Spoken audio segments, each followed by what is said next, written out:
2-ingredient cake with my angel food cake mix. And my pie filling, this one is strawberry. Ooh, yum.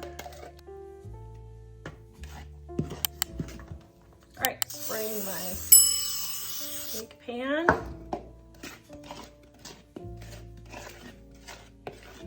I'm going to throw this in a 350-degree oven and let it bake.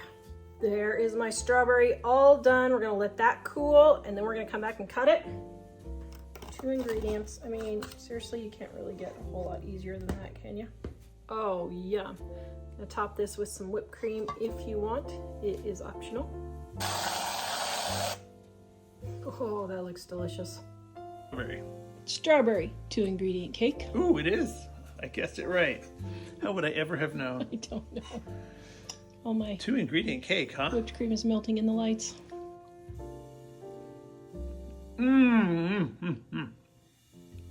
Delicious. I love strawberry. Yum.